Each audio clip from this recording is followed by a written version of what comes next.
Hello friends, कैसे हो आप सब। आई होप आप सब अच्छे होंगे और आप सबकी पढ़ाई भी अच्छी चल रही होगी। तो प्यारे विद्यार्थियों, आज की इस क्लास में हम प्रवाह गणित कार्य पुस्तिका 2024-25 की कार्यपत्रक 47 और कार्यपत्रक 48 को सॉल्व करना सीखेंगे।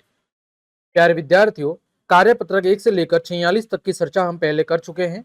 वो सब क्लासेस आप चैनल की प्ले लिस्ट पर जाकर या वीडियो के डिस्क्रिप्शन में उसकी लिंक दी हुई है, वहां से आप बाकी सब क्लासेस को आराम से देख सकते हैं।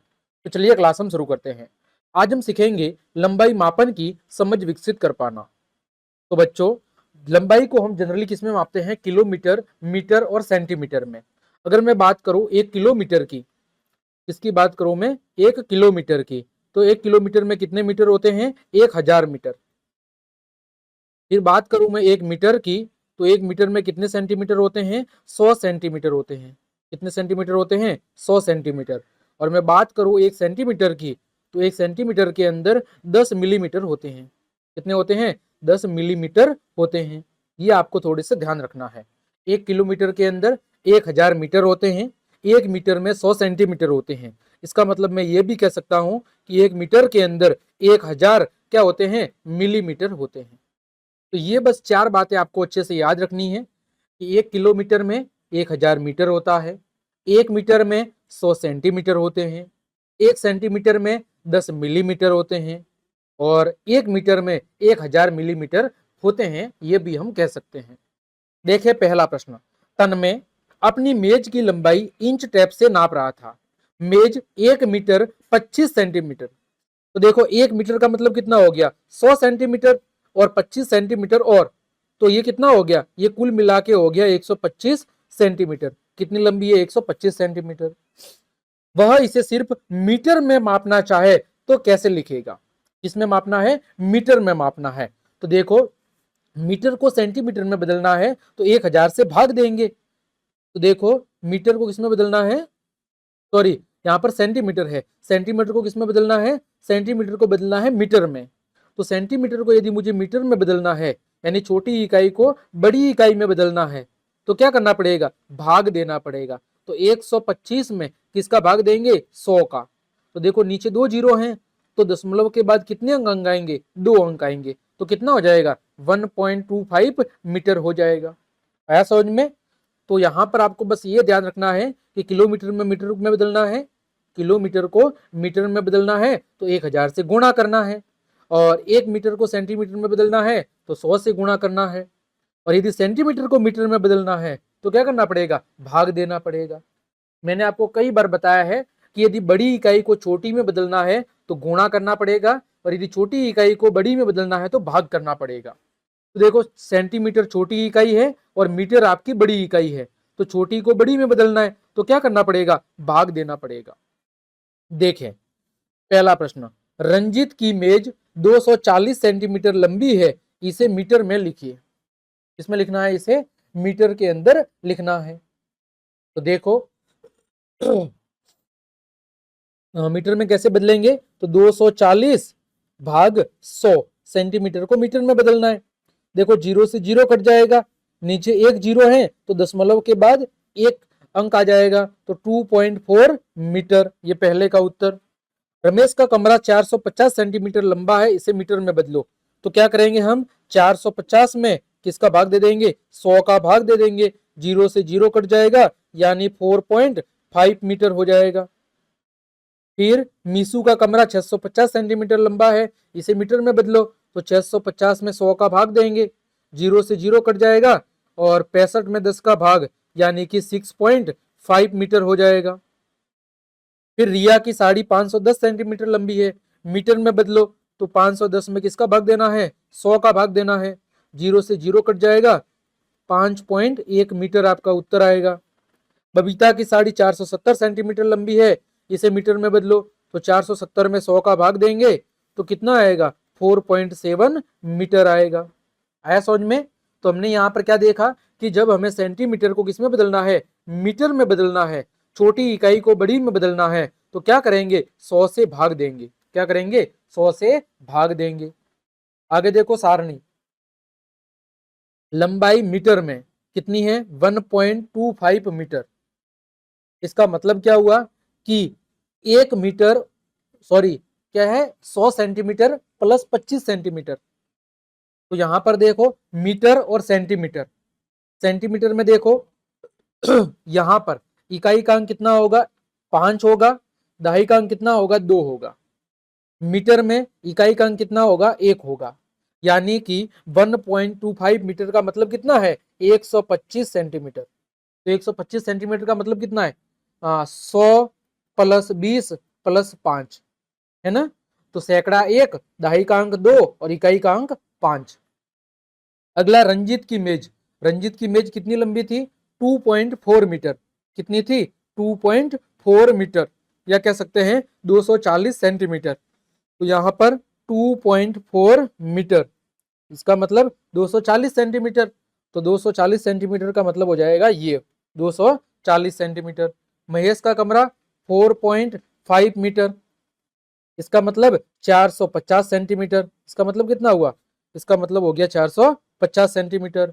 मीसू का कमरा 6.5 मीटर, यानी कि 650 सेंटीमीटर, 650 सेंटीमीटर। फिर रिया की साड़ी 5.10 मीटर, यानी 510 सेंटीमीटर। और बबीता की साड़ी 4.70 मीटर, यानी कि 470 सेंटीमीटर। ठीक है, ये हो गया कार्यपत्रक 47। आगे बात करें कार्यपत्रक 48 की। भार मापन से संबंधित दैनिक जीवन की समस्याएं हल करने की समझ विकसित कर पाना। देखो भार का कैसे यूज करेंगे, देखो 1 क्विंटल, 1 क्विंटल मतलब कितना होता है 100 केजी, कितना होता है 100 किलोग्राम। 1 क्विंटल बराबर कितना होता है, 1 क्विंटल बराबर होता है 100 किलोग्राम। 1 किलोग्राम में कितने ग्राम होते हैं 1000 ग्राम, और 1 ग्राम में कितने मिलीग्राम होते हैं तो 10 मिलीग्राम होते हैं, कितने होते हैं 10 मिलीग्राम होते हैं। ये आपको ध्यान रखना है कि 1 क्विंटल के अंदर 100 किलो होते हैं, 1 किलो के अंदर आपका 1000 किलोग्राम होता है, 1 ग्राम में 10 मिलीग्राम होता है। पहला प्रश्न देखो, गेहूं ले लो, गेहूं ले लो। ऊंट गाड़ी में लदी बोरियों में से 4 बोरियां जिनका प्रत्येक का वजन 1 क्विंटल और 8 किलोग्राम है, यानी कि एक बोरी का वजन 1 क्विंटल मतलब 100 किलो और 8 केजी यानी कि 108 केजी एक बोरी का वजन है। ठीक है, एक बोरी का वजन कितना है, एक बोरी का वजन है 108 केजी।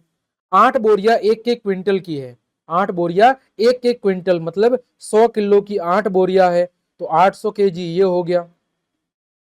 फिर 2 बोरियां 50-50 किलोग्राम की है, 2 बोरियां 50-50 किलोग्राम की है, तो 50-50 किलो की 2 बोरी मतलब कितना हुआ 50 प्लस 50 यानी कि 100 केजी हो गया, कितना हो गया 100 केजी।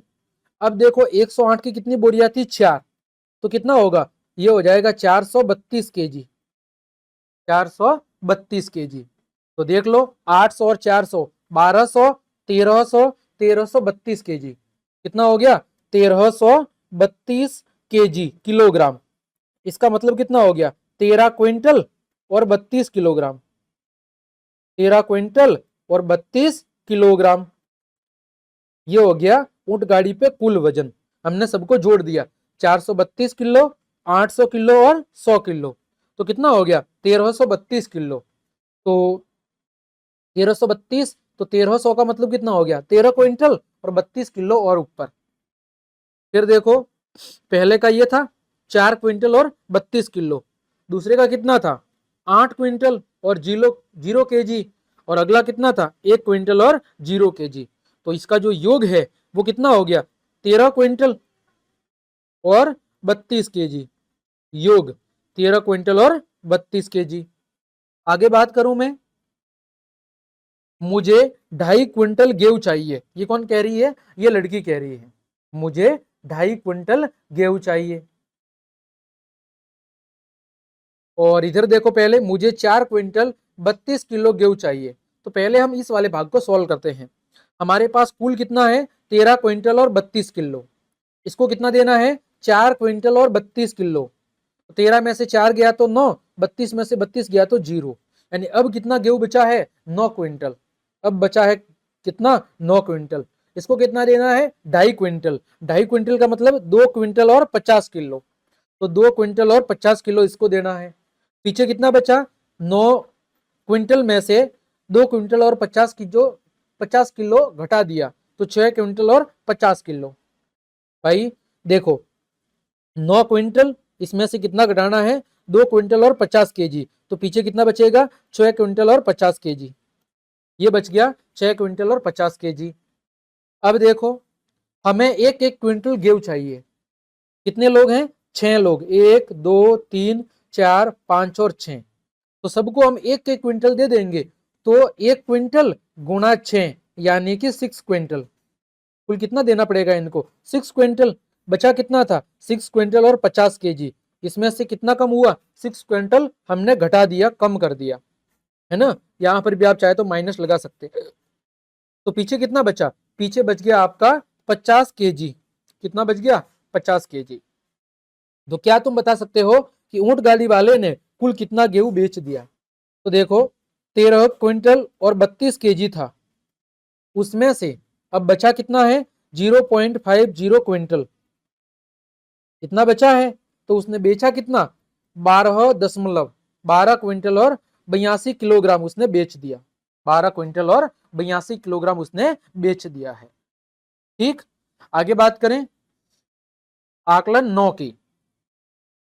देखो 5 क्विंटल में कितने किलो होते हैं? तो 5 गुणा 100 यानी कि 500 किलो। कितना होता है? 500 किलो। फिर 300 सेंटीमीटर में कितने मीटर होते हैं? तो 300 बटा 100 यानी कि 3 मीटर होते हैं। 1 घंटे में कितने सेकंड होते हैं? 60 सेकंड होते हैं। सॉरी, 1 घंटे में कितने सेकंड होते हैं? तो 60 गुणा 60 यानी कि 3600 सेकंड होते हैं। चौथा, घड़ी में मिनट वाली सुई यदि संख्या 12 पर है तो वह 1 घंटे पूर्व मिनट वाली सुई किस संख्या पर थी? किस पर थी? 12 पर। क्योंकि मिनट वाली सुई पूरा घूम कर आने में कितना समय लेती है? 1 घंटा लेती है ना। कितना लेती है? 1 घंटा लेती है। तो मिनट वाली सुई 1 घंटे पहले किस पर होगी? 12 पर ही होगी। पांचवा, समूह ए का मिलान समूह बी से करो। 2 किलो 500 ग्राम, इसका मतलब कितना हो गया? इसका मतलब हो गया 2.5 किलोग्राम। 4 लीटर और 750 ml, इसका मतलब क्या हो गया? इसका मतलब हो गया 4.25 लीटर, है ना। 5 मीटर और 50 सेंटीमीटर, इसका मतलब 5.5 मीटर। और 2 घंटा 15 मिनट यानी 2.25 घंटा। छठा, रिक्त स्थानों की पूर्ति करो। 3 दिन और 8 घंटे। तो 3 दिन का मतलब 3 गुणा 24 प्लस 8, तो कितना हो गया? 72 और 8 80 घंटे। 5 किलो 50 ग्राम, 5 किलो का मतलब कितना हो गया? 5 गुणा 1000 प्लस 50 ग्राम, तो कितना हो गया? 5050 ग्राम। 2 लीटर मतलब 2 गुणा 1000 मिलीलीटर प्लस 5 मिलीलीटर और तो 2005 मिलीलीटर। 4 सेंटीमीटर और 4 मिमी, तो 4 सेंटीमीटर मतलब 4 गुणा 10 प्लस 4 यानी कि 44 मिलीमीटर। सत्य और असत्य कथनों को आपको टिक करना है। सेंटीमीटर को मिलीमीटर में बदलने के लिए 100 से गुणा करते हैं। सेंटीमीटर को किसमें बदलना है? मिलीमीटर में। तो सेंटीमीटर को मिलीमीटर में बदलने के लिए 100 से गुणा करते हैं। क्या 1 सेंटीमीटर में 100 मिलीमीटर होते हैं? बिल्कुल गलत, है ना। कितने होते हैं? 10 होते हैं। कितने होते हैं? 1 सेंटीमीटर के अंदर आपके 10 मिलीमीटर होते हैं। किलोग्राम को क्विंटल में बदलने के लिए 100 से भाग देते हैं। किलोग्राम को क्विंटल में बदलना है, बिल्कुल सही बात है। 1.25 घंटे में 75 मिनट होते हैं। 1.25 घंटा मतलब 1 घंटा और 15 मिनट, बिल्कुल सही बात है, सत्य है। 4.25 किलो, 4.25 किलो का मतलब कितना है? 4750 ग्राम, गलत। ठीक है, 4.25 किलो का मतलब क्या है? 4.25 किलो का मतलब है कि 4 किलो के अंदर आपके 250 ग्राम कम, यानी 3750 ग्राम, ये हो जाएगा 4.25 किलो। तो इस तरह हमने आज की इस क्लास में आपके कार्यपत्रक 47, 48 और आकलन 9 तीनों को बहुत अच्छे से सॉल्व करना सीखा है। उम्मीद करता हूं तीनों कार्यपत्रक आपको बहुत अच्छे समझ में आ गए होंगे। तो क्लास देखने के लिए आप सभी का धन्यवाद। मिलते हैं अगली क्लास में, तब तक के लिए आप सबको जय हिंद जय भारत।